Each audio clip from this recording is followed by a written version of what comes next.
YouTube channel Biomentor Prachi. So guys, without any further delay, आज का session हम start करते हैं। एंड आज के सेशन में जो है हमें बायोलॉजी का एक बहुत ही ज़्यादा इम्पोर्टेंट जो चैप्टर है उसको डिस्कस करना है। साथ ही वो नीट के पॉइंट ऑफ व्यू से भी बहुत ही ज़्यादा इम्पोर्टेंट है, क्योंकि नीट में जो है इस चैप्टर से 4 मार्क्स का आता है। तो अगर आपने इस चैप्टर को अच्छे से कंप्लीट कर लिया, इसको लर्न कर लिया, साथ ही इसको बहुत अच्छे से अंडरस्टूड आप कर गए, तो आपके जो +4 मार्क्स हैं वो कहीं नहीं जाने वाले। सो स्टार्ट करते हैं हम आज का chapter, that is reproduction in organism. Reproduction in organism यानी कि जीवों में जनन। जीवों में जनन। So what is reproduction? आपके माइंड में ये क्वेश्चन जरूर आ रहा होगा कि what is reproduction. So reproduction एक बायोलॉजिकल प्रोसेस है, एक ऐसी बायोलॉजिकल प्रोसेस जिसके थ्रू जो है एक ऑर्गेनिज्म अपने सिमिलर एक नए ऑर्गेनिज्म को बर्थ करता है या अपने जैसे एक नए जीव को जन्म देता है। इसी प्रोसेस को जो है हम रिप्रोडक्शन कहते हैं। अब देखिए, कोई भी टॉपिक पढ़े हम या किसी भी सब्जेक्ट में हम कोई भी टॉपिक को पढ़ते हैं तो मेन जो चीज़ होती है वो हमें ये पता होनी चाहिए कि उसका इम्पोर्टेंस क्या है और वो कहाँ पे यूज़ हो रही है। सो फर्स्ट अगर हम बात करें कि इसका इम्पोर्टेंस क्या है, सो अगर आप सपोज कीजिए रिप्रोडक्शन नहीं है ना, रिप्रोडक्शन है ही नहीं अर्थ पे, तो क्या इफेक्ट होगा इसका?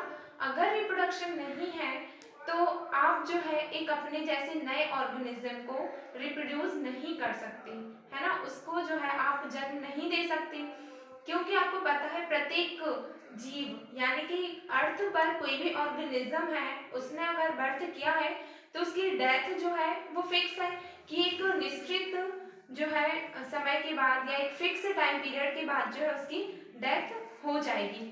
सो रिप्रोडक्शन पढ़ने से पहले हमें जो इस चैप्टर में एक टॉपिक पढ़ना है वो है लाइफ स्पान, और उस लाइफ स्पान के लिए जो है बहुत सारी फेजेस में डिवाइड किया है। तो चलिए स्टार्ट करते हैं लाइफ स्पान टॉपिक। सो सबसे पहले आता है life span. What is life span? देखिए सिंपल सा है, कोई भी ऑर्गेनिज्म ने अगर बर्थ किया है तो उसकी डेथ होना फिक्स है, लेकिन उस डेथ में क्या होना चाहिए कि उसकी वो नेचुरल डेथ होनी चाहिए, यानी कि प्राकृतिक उसकी मृत्यु होनी चाहिए।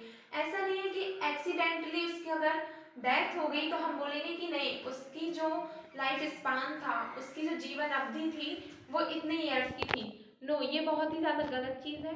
इसलिए एनसीईआरटी में इसको क्लियरली बताया गया है कि जो लाइफ स्पान है ये होता है period from birth till death, यानी कि किसी भी ऑर्गेनिज्म के पीरियड यानी उसके जन्म से लेकर उसके पीरियड फ्रॉम बर्थ से लेकर उसकी जो नेचुरल डेथ होती है, यहाँ पे जो है नेचुरल डेथ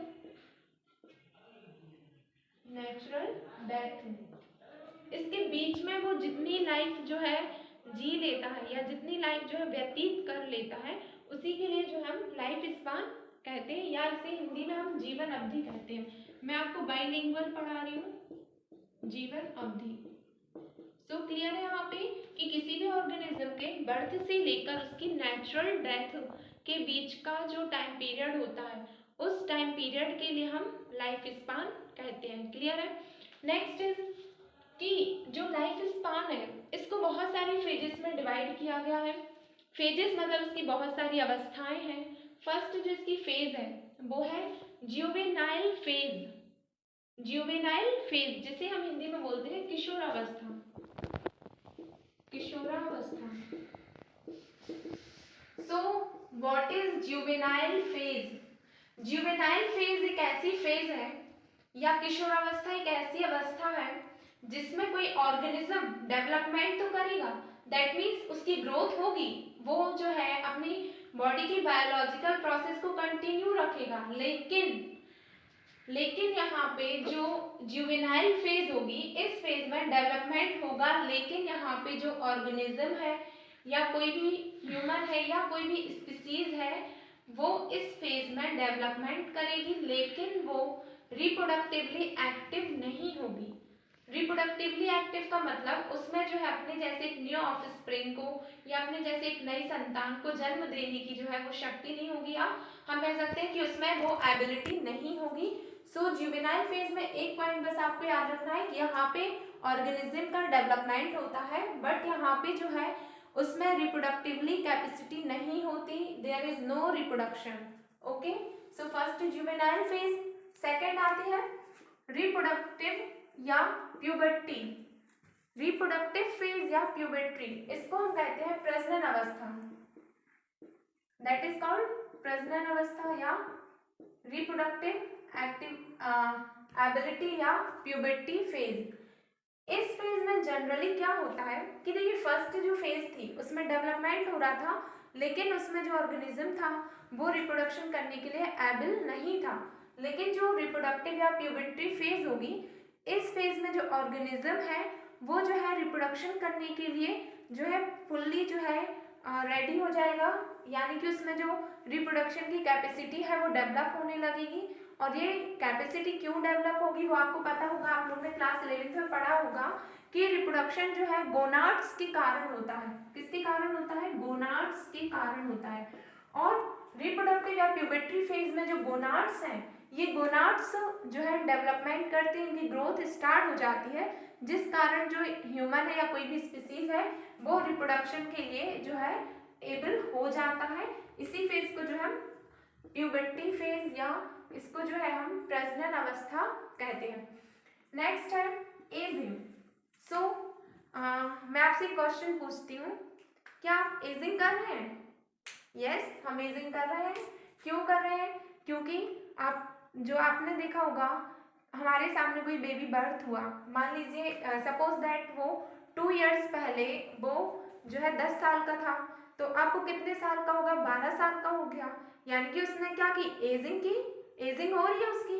सो यहाँ पे कंफ्यूजन इस चीज में होती है कि एजिंग और सेनेसेंस, एजिंग और सेनेसेंस को लोग जो है एक ही चीज में इंक्लूड कर लेते हैं, एक ही टॉपिक, एक ही डेफिनेशन उसको मान लेते हैं। लेकिन यहाँ पे बहुत ही मेजर डिफरेंस है कि एजिंग जो है हर एक ऑर्गेनिज्म की होगी जब उसने बर्थ किया है, इसलिए एजिंग क्या है? ऑनगोइंग प्रोसेस है।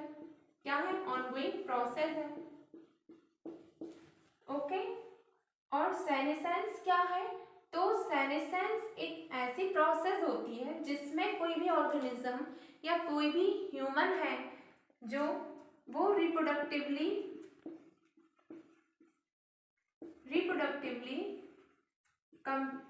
reproductive capacity is completely lost, यानी कि सेनेसेंस या इस अवस्था को जो हम जीर्णता कहते हैं। क्या कहते हैं? जीर्णता या वृद्धा अवस्था भी इसको कहते हैं, जीर्णता या वृद्धा अवस्था। ओके, सो सेनेसेंस में क्या होता है कि कोई भी ऑर्गेनिज्म जो है उसकी रिप्रोडक्टिव कैपेसिटी कंप्लीटली लॉस्ट हो जाती है, यानी कि अब वो जो है अपने जैसे एक न्यू ऑफस्प्रिंग को बर्थ नहीं कर सकता। इस फेज के लिए हम सेनेसेंस फेज कहते हैं। और यहाँ पे आपको ये भी याद रखना है कि सेनेसेंस जो प्रोसेस या सेनेसेंस जो फेज होती है, उस फेज में जो ऑर्गेनिज्म होता है, उस ऑर्गेनिज्म की जो बॉडी की जितनी भी बायोलॉजिकल प्रोसेस होती हैं, जैसे कि मेटाबॉलिक और कैटाबॉलिक, ये दोनों मिला के जो प्रोसेस होती हैं, ये प्रोसेस जो है धीरे धीरे कम होने लगती है, यानी कि जो बॉडी के ऑर्गन्स होते हैं वो ऑर्गन्स जो हैं प्रॉपरली वर्क करना बंद कर देते हैं, और धीरे धीरे आपकी जितनी भी बॉडी में होने वाली बायोलॉजिकल प्रोसेस है, चाहे वो एक्सक्रीशन हो, चाहे वो रिस्पायरेशन हो, यानी चाहे श्वसन हो या उत्सर्जन हो या कोई भी क्रिया हो, वो धीरे धीरे जो है क्षीण होने लगती है, धीरे धीरे जो है वो स्लो होने लगती है। इसी फेज के लिए हम सेनेसेंस कहते हैं। लेकिन आपको याद रखना है कि एजिंग और सेनेसेंस में डिफरेंस है। एजिंग जो है एक ऑनगोइंग प्रोसेस है जो हमेशा कंटिन्यू होती है बर्थ से लेकर डेथ तक, लेकिन सेनेसेंस जो है एक ऐसी फेज होती है जिसमें ऑर्गेनिज्म जो है रिप्रोडक्टिव कैपेसिटी उसकी कंप्लीटली लॉस्ट हो जाती है। नेक्स्ट इज और लास्ट जो फेज होती है वो है डेथ।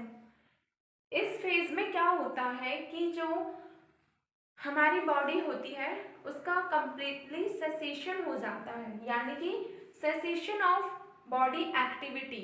बॉडी की जितनी भी एक्टिविटीज़ होती है वो धीरे धीरे सीज हो जाती है, यानी धीरे धीरे वो सारी एक्टिविटीज़ जो है बंद हो जाती हैं।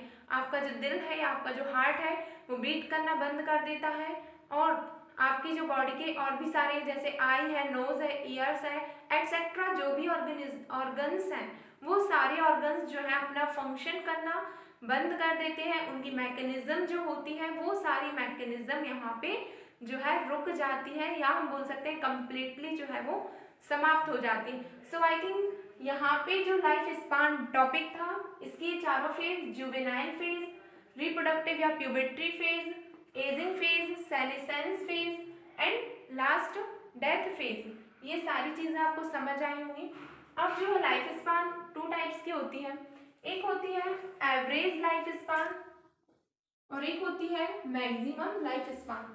सो एवरेज लाइफ स्पान वो होती है कि मान लीजिए इंडिया है तो इंडिया में जितनी भी ह्यूमन की स्पीसीज है, जितनी भी ह्यूमन पॉपुलेशन है, वो सभी पॉपुलेशन एक फिक्स जो है फिक्स एज तक जो है वो जीवित रहते हैं, यानी कि उनका जो है एक लाइफ साइकिल या लाइफ स्पान जो है वो फिक्स होता है कि एवरेज वो इतने ईयर्स तक, अगर कोई इंडिया का है या कोई भी है तो इतने एज तक जो है सरवाइव करेगा। लेकिन मैक्सिमम लाइफ स्पान क्या है? मैक्सिमम लाइफ स्पान एक ऐसी लाइफ स्पान है जिसमें हम कहते हैं कि कोई भी ऑर्गेनिज्म मैक्सिमम कितने ईयर्स तक जो है सरवाइव कर सकता है। तो आई थिंक यहाँ पे एवरेज और मैक्सिमम लाइफ स्पान आपको समझ आया होगा। सो जो हमारा चैप्टर है रिप्रोडक्शन इन ऑर्गेनिज्म, इसमें सबसे इंपॉर्टेंट है लाइफ स्पान, जो कि अभी हमने डिस्कस किया। देन इसके बाद एनसीईआरटी में एक फैक्ट दिया हुआ है, वो फैक्ट आपको याद रखना है। एनसीईआरटी के अकॉर्डिंग बोला जाता है कि जो लाइफ स्पान है या जो जीवन अवधि है ये जीवों की जो है साइज पर डिपेंड नहीं करती, यानी कि अगर दो सिमिलर साइज के ऑर्गेनिज्म है या कोई भी बर्ड्स है, जैसे कि हम एग्जाम्पल ले सकते हैं पैरेट का और पैरेट और क्रो का एग्जाम्पल अगर हम लें तो जो पैरेट होता है वो 15 ईयर्स अप्रॉक्स, और जो क्रो होता है ये जो है ये कंपेयर देन इसके बहुत ज़्यादा ईयर्स तक जो है वो सरवाइव कर पाता है। सो आपको याद रखना है कि जो लाइफ स्पान होती है वो ऑर्गेनिज्म की साइज पर डिपेंड नहीं करती।